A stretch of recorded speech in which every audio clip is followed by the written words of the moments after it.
السلام علیکم ورحمۃ اللہ وبرکاتہ. الحمد للہ رب العالمین والعاقبۃ للمتقین والصلاۃ والسلام علی رسولہ الکریم. محترم حضرات، ہم منہیات اسلام یعنی اسلام میں کیا چیزیں منع ہیں اس پر آپ سے لگاتار بات کر رہے ہیں، اور آج اس کا سیریل نمبر 47 ہے. ہم نے کل بات کی تھی جھوٹ پر. آج انشاءاللہ ہم بات کریں گے جو قرآن میں بھی منع ہے اور رسول اکرم صلی اللہ علیہ وسلم نے بھی منع کیا ہے، وہ ہے غیبت. اللہ نے فرمایا لا یغتب بعضکم بعضا، کہ لوگوں ایک دوسرے کی غیبت نہ کیا کرو. یہ ایک بہت بڑا مسئلہ ہے.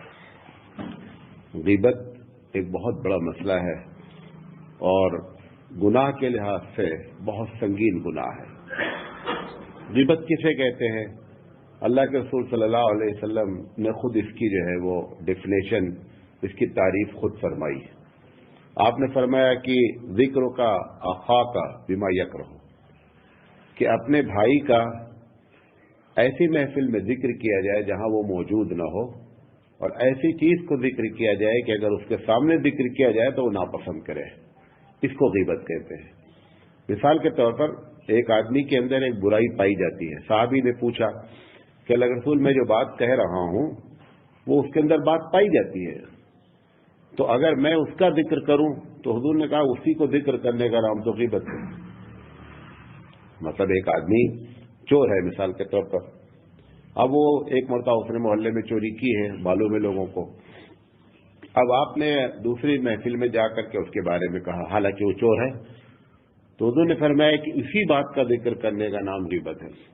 پھر صحابی نے کہا کہ اچھا اگر میں ایسی بات کہوں کہ جو اس کے اندر موجود ہی نہیں ہو، تو آپ نے فرمایا کہ فقط بات تھا، تب تو آپ نے اس کے اوپر بہتان رکھا، یہ اس سے بڑا جرم ہے. تو غیبت کا مطلب ہی یہی ہوتا ہے، کیونکہ لوگ یہ سمجھتے ہیں میں جو بات کہہ رہا ہوں سچ کہہ رہا ہوں، اس کے اندر یہ پرابلم ہے، تو اگر میں نے اس کا ذکر کر دیا تو کون میں نے گناہ کیا ہے. نہیں، اسی کا ذکر کرنے کا نام غیبت ہے. تو ایک بات تو یہ سمجھ لیں. تو غیبت کے سلسلے میں اللہ کے رسول صلی اللہ علیہ وسلم نے الگ الگ انداز میں جو ہے اس کی قباحت، اس کی برائیاں بیان فرمائی.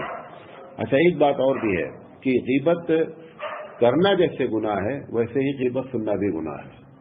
یہ بہت بڑی بات ہے، کیونکہ غیبت کرنے اگر سننے والا یہ کہہ دے کہ یار اپنی بات کرو، کہاں دوسرے کی بات کرتے ہیں، تو غیبت پر کنٹرول ہو سکتا ہے.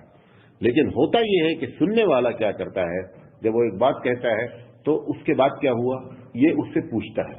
لہذا وہ غیبت کرنے کے لیے اس کو انکریج کرتا ہے، ابھارتا ہے. تو غیبت کبھی بھی کنٹرول نہیں ہو سکتی اگر سننے والے جو ہے اس کو ڈسکریج نہیں کریں گے. تو سننے والوں کی ذمہ داری ہوتی ہے کہ آپ صرف یہ کہہ دیں کہ بھائی اپنی باتیں کرو، دوسروں کی باتیں کرنے کا یہاں کیا فائدہ ہے. تو غیبت کو کنٹرول اسی طرح کیا جا سکتا ہے. تو غیبت کرنا بھی گناہ ہے اور غیبت سننا بھی گناہ ہے. اللہ کے رسول صلی اللہ علیہ وسلم نے فرمایا ایک مرتبہ کہ سب سے بدترین سود یہ ہے کہ ایک شخص اپنے بھائی کے آبرو پر حملہ کرے. سود خود گناہ ہے. سود کا چھوٹا گناہ حضور نے فرمایا ایسا ہے، ابن ماجہ کی روایت ہے کہ سود کا چھوٹا سے چھوٹا گناہ ایسا سود کھانے والا جیسے اپنی ماں کے ساتھ زنا کرے. غیبت کو کہا جا رہا ہے کہ غیبت سود سے بھی بڑا گناہ ہے، کہ ایک آدمی جو ہے اپنے بھائی کی، کیونکہ جب آپ غیبت کرتے ہیں تو اس کی عزت بھی جاتی ہے، اس کی انسلٹ ہوتی ہے. تو غیبت جو ہے وہ خاص کر اگر کسی مسلمان کی گئی ہے تو بہت بڑا گناہ ہے. اللہ کے رسول صلی اللہ علیہ وسلم نے ایک مرتبہ فرمایا، تم کو معلوم ہے کہ سب سے زیادہ عزت والی کیا چیز ہے؟ تو صحابہ نے کہا مجھے نہیں معلوم ہے. کہا بیت اللہ سے زیادہ عزت اور احترام والا مومن ہے. بیت اللہ سے بھی زیادہ عزت اور احترام کس کا ہے؟ مومن کا ہے. لہذا جب آدمی غیبت کرتا ہے تو حقیقت پہ ایک آدمی کی انسلٹ کرتا ہے. اور ایسے عام آدمی کی غیبت بھی وہی حکم ہے، لیکن اگر مومن اور مسلمان کی غیبت کیا ہے تو بہت بڑا جرم ہے.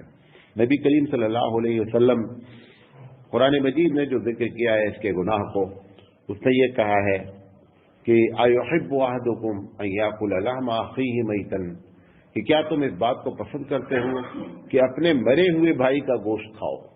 یعنی ایک تو انسان کا گوشت خود، پھر دوسرا مرا ہو، اور تیسرا اپنا بھائی ہو. تینوں قباحتیں اکٹھا کی رب ذوالجلال نے کہ غیبت کرنے والے کا مطلب کہ اپنے مرے ہوئے بھائی کا گوشت کھانے کے مترادف ہے. ایک مرتبہ اللہ کے رسول صلی اللہ علیہ وسلم نے کسی صحابی کے بارے میں سنا تو ایک جانور مرا پڑا ہوا تھا، کہا جاؤ کھاؤ. کل رسول کون اس کو کھائے گا؟ کہا بھی آپ نے غیبت کیا نا. یہ غیبت کرنا ویسے ہی ہے جیسے کہ جا کر کے کسی مردار کا گوشت کھانا.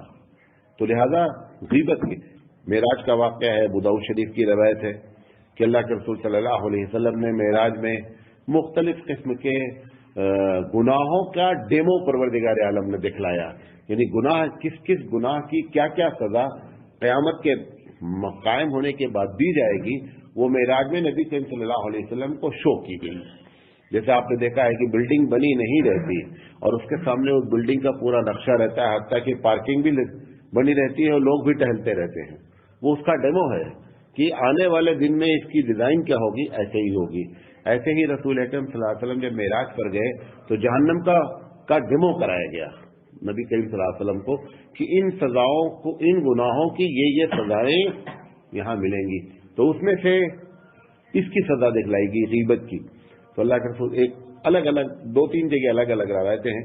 ایک روایت یہ ہے کہ اللہ کے رسول صلی اللہ علیہ وسلم نے دیکھا کہ کچھ لوگ اپنے چہروں کو بڑے بڑے ناخون ہیں، بعض روایت کہتا ہے تانبے کے ناخون ہیں، اور اس سے وہ اپنے چہرے کو خوب نوچ رہے ہیں، خوب نوچ رہے ہیں، خوب نوچ رہے ہیں.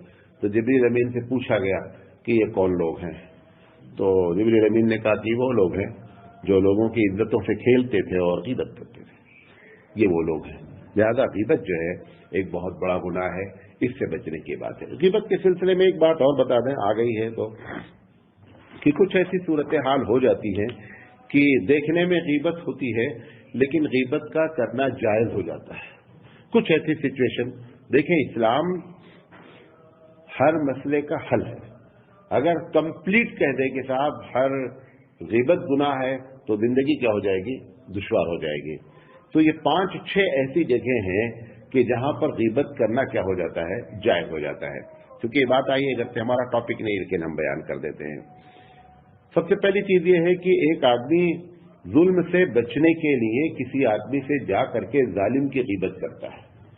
مثال کے طور پر ایک آدمی، ایک بہن کو معلوم ہے کہ فلاں صاحب ہمارے شوہر مولانا صاحب کے دوست ہیں، کہ اگر مولانا صاحب ہمارے شوہر کو سمجھائیں گے تو ہمارا شوہر بات مان جائے گا. وہ آ کر کے کیا کرتی ہے، ہم سے کہتی ہے کہ دیکھو میرے شوہر یہ ایسی ایسی غلطی کرتے ہیں. اب وہ ظالم کی غیبت کر رہی ہے، وہ اس کا شوہر ہے. اب ایسی جگہ پر غیبت کرنا جائز ہے. شرط یہ ہے کہ آپ کو یہ امید ہو کہ جس سے ہم بات کہہ رہے ہیں یہ اس ظلم سے اس کو کیا کر لے گا، بچا لے گا. یہ ایک جگہ ہوتی ہے کہ جہاں پر غیبت کرنا جائز ہے. اللہ کے رسول صلی اللہ علیہ وسلم کے پاس، اب آپ کو دلیل دے رہا ہوں، اللہ کے رسول صلی اللہ علیہ وسلم کے پاس ابو سفیان کی بیوی ہندا آئیں اور آ کر کے انہوں نے کہا کہ یہ ابو سفیان جو ہیں جب ایمان لے آئے کہ ابو سفیان بہت بخیل ہے اور پیسے نہیں خرچ کرتے ہیں، تو کیا میں اتنا پیسہ ان کی پاکٹ سے نکال لوں جتنا گھر کی ضرورت ہے؟ تو انہوں نے کہا نکال لو. یہ ایک الگ ٹاپک ہے. لیکن ابو سفیان موجود نہیں تھے اور ابو سفیان کی برائی نبی کے سامنے کی گئی اور اللہ کے رسول صلی اللہ علیہ وسلم نے اس کو سنا. کیوں؟ کیونکہ ہندا کو یہ بات معلوم تھی کہ نبی کریم صلی اللہ علیہ وسلم کے سامنے اگر اس ظلم کو ذکر کیا جائے گا تو وہ ان کو سمجھا کر کے اس کو دور کریں گے. تو یا تو فتوے کے لینے کے لیے، اور یا کیا ہے کہ ظلم سے بچنے کے لیے آدمی جو ہے وہ غیبت کر سکتا ہے. یہ ایک جگہ ہے. دوسری جگہ یہ ہے کہ اگر کوئی آدمی مشورہ کر رہا ہے، مثال کے طور پر 2 آدمی پارٹنرشپ پہ بزنس کرنا چاہتے ہیں. اب وہ آ کر کے مجھ سے پوچھ رہے ہیں کہ مولانا صاحب یہ آپ کے محلے میں رہتا ہے، اس سے آپ کی دوستی ہے، میں ان کے ساتھ پارٹنرشپ کرنا چاہتا ہوں، آپ کی کیا رائے ہے؟ تو اب میں جان رہا ہوں کہ اس نے تو کئی لوگوں کو ٹوپی ڈالی ہے اور یہ پھر مزید ٹوپی ڈالنے کی ایک مزید تیاری کر رہا ہے. اگر میرے علم میں ہے تو میری ذمہ داری ہے کہ میں بتاؤں کہ نہیں صاحب یہ بندہ جو ہے صحیح نہیں ہے، یہ ٹوپی ڈالتا رہتا ہے، آپ اس سے ہوشیار رہیے. یہ یا کوئی آدمی آپ سے اپنی بہن کی شادی کے بارے میں کہ بھائی میں فلاں شہر میں شادی کر رہا ہوں، آپ وہاں کے بارے میں معلوم ہے فلاں لڑکے سے شادی کر رہا ہوں، تو اگر آپ کو معلوم ہے کہ نہیں صاحب وہ تو گھر والے اچھے نہیں ہیں، یا جو بھی ایسی باتیں آپ کو معلوم ہے، اب آپ اس کی برائی کر رہے ہیں، وہ بندہ موجود نہیں ہے، لیکن آپ کی نیت یہ نہیں ہونا چاہیے کہ رشتہ ٹوٹ جائے، یہ نہیں ہونا چاہیے رشتہ نہیں ہو، بلکہ یہ کہ ایک اچھا آدمی غلط جگہ نہ پھنس جائے، تو مشورہ دینے کے طور پر کسی آدمی کی غیبت کرنا جائز ہے۔ نمبر 3، کوئی آدمی کے اندر ایک عیب ہے اور وہ اسی عیب سے جانا جاتا ہے۔ مثال کے طور پر ایک آدمی لنگڑا ہے، اب وہ لنگڑے کے نام سے مشہور ہو گیا ہے، اگر اس کو لنگڑا پکارا جاتا ہے تو وہ آتا بھی ہے، بات بھی کرتا ہے۔ اگر وہ لنگڑے کے نام سے مشہور ہے اور لنگڑا کہنے کے بعد اس کو تکلیف نہیں ہوتی ہے، اسی نام سے مشہور ہو گیا ہے، تو پھر ایسے شخص کے مطلب وہ موجود نہیں ہے، آپ کہہ رہے کہ یار وہ لنگڑا آیا ہوا تھا ہمارے یہاں، اب آپ نے اس کو لنگڑا کہا، اس کے ایک عیب کو بیان کیا، لیکن چونکہ لنگڑے کے نام سے مشہور ہو گیا ہے لہذا ایسا کرنا جائز ہے۔ ایک صحابی تھے، ان کے ہاتھ بڑے لمبے تھے، مطلب جیسے نارمل ہاتھ ہوتے ہیں نا، اسے تھوڑا سے زیادہ تھے، تو وہ ذوالیدین کے نام پہ مشہور لمبے ہاتھ والے تھے، تو وہ ایک عیب تھا، لیکن وہ کیا ہے اسی سے فیمس ہو گئے تھے، سمجھے؟ تو ایسے اگر کسی بھی ٹائٹل سے، کسی بھی لقب سے کوئی آدمی فیمس ہو گیا ہے تو ایسی شکل میں اس کی غیبت کرنا اس کی عدم موجودگی میں یہ بھی جائز ہے۔ کتنا بتایا؟ 3 بتایا۔ چوتھا، ایک آدمی کھلے عام جو ہے نا وہ شریعت کے احکام کی دھجیاں اڑا رہا ہے، مطلب شراب پیتا ہے، دیکھتا ہی نہیں ہے، روڈ پر پڑا ہے، ادھر پڑا ہے، بیوی کو مارتا ہے، آواز ہوتی ہے، پورے محلے میں بات معلوم ہے کہ شراب پیتا ہے، جوا کھیلتا ہے۔ پھر ایسے شخص جو آدمی فاسق اور فاجر علی الاعلان فسق اور فجور کر رہا ہے، پھر ایسے آدمی کی غیبت کی جا سکتی ہے کہ جس سے پوری معاشرے میں کوئی پرابلم ہو رہی ہے، یا کوئی آدمی ایسا ہے کہ نیشنل لیول پر یا انٹرنیشنل لیول پر کہ اس کی برائیاں جو ہیں وہ لوگوں کو متاثر کر رہی ہیں۔ جب مثال کے طور پر ایک آدمی امریکن جو ہے پریزیڈنٹ کی پالیسیز پر کمنٹ کرتا ہے، اب وہ امریکہ کا پریزیڈنٹ اس محفل میں موجود نہیں ہے اور وہ اسلام کے خلاف جو باتیں کہہ رہا ہے، جو پالیسی بنا رہا ہے، ہم تقریروں میں ذکر کر رہے ہیں کہ یہ فلاں پریزیڈنٹ ایسا کر رہا ہے ویسا کر رہا ہے، تو اب اس کی شرارت سے عالمی سطح پر یا نیشنل لیول پر اگر ایسی چیزیں ہو گئی ہیں، نیشنل سے نیچے بھی اتر سکتے ہیں کہ سوسائٹی میں اس کی وجہ سے کیا ہو رہی ہے، پریشانی ہو رہی ہے، تو پھر ایسی شکل میں بھی جو ہے وہ اس کا نام لے کر کے اس کی غیبت کی جا سکتی ہے۔ کسی آدمی کو نقصان سے بچانے کے لیے غیبت کرنا جائز ہے۔ بخاری کی روایت ہے کہ ایک مرتبہ جو ہے ایک صاحب آئے اور انہوں نے دروازہ کھٹکایا ہے اللہ کے رسول صلی اللہ علیہ وسلم کے گھر کا، تو نبی کریم صلی اللہ علیہ وسلم نے پوچھا کون ہے، تو انہوں نے کہا میں فلاں۔ تو حضور صلی اللہ علیہ وسلم جب جانے لگے نا تو جاتے جاتے انہوں نے کہا کہ یہ اپنے قوم کا بدترین آدمی ہے، ابھی دروازہ نہیں کھولا ہے۔ جہاں پر یہ کہا کہ یہ اپنی قوم کا بدترین آدمی ہے، وہاں پر حضرت عائشہ صدیقہ رضی اللہ تعالیٰ عنہا کے علاوہ دوسرا نہیں تھا، اور پھر آپ گئے اور جا کر کے دروازہ کھول دیا۔ دروازہ جب کھول دیا تو آ کے بیٹھے، اب بیٹھنے کے بعد انہوں نے بہت اچھی طریقے سے باتیں کی، اور باتیں کرنے کے بعد وہ چلے گئے۔ تو حضرت عائشہ صدیقہ رضی اللہ تعالیٰ عنہا نے کہا کہ حضرت وہ جب آئے تو آپ نے کہا بہت بدترین آدمی ہے۔ ایک تو ان کا یہ اشکال تھا کہ وہ بندہ موجود نہیں تھا اس وقت، آپ نے اس کے بارے میں کہا کہ بہت بدترین آدمی ہے، اور بدترین آدمی سے آپ نے بات بڑی پیار سے کی، تو یہ دونوں باتیں ان کو کیا کھٹک گئی کہ یہ کیا چکر ہے۔ تو اللہ کے رسول صلی اللہ علیہ وسلم نے فرمایا کہ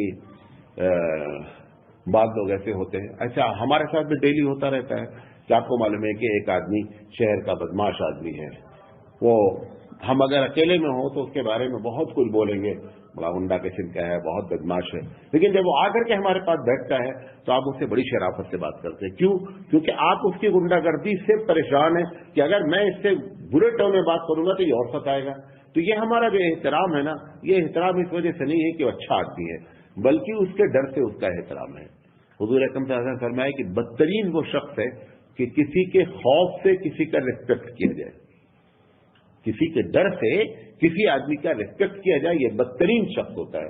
تو بہت سے لیڈروں کا لوگ ریسپیکٹ کرتے ہیں، گنڈوں کا ریسپیکٹ کرتے ہیں، یہ ریسپیکٹ نہیں ہے، یہ بدترین شخص ہے، اس کے اس خوف کی وجہ سے کیا کیا جا رہا ہے، تو یہ بندہ اس لیے اللہ کے رسول صلی اللہ علیہ وسلم نے کہ یہ نقصان پہنچا سکتا ہے، لہٰذا آپ نے اسے بڑے ہی پولائٹ انداز میں، بڑے ہی نرمی سے آپ نے بات کی. ایک بات.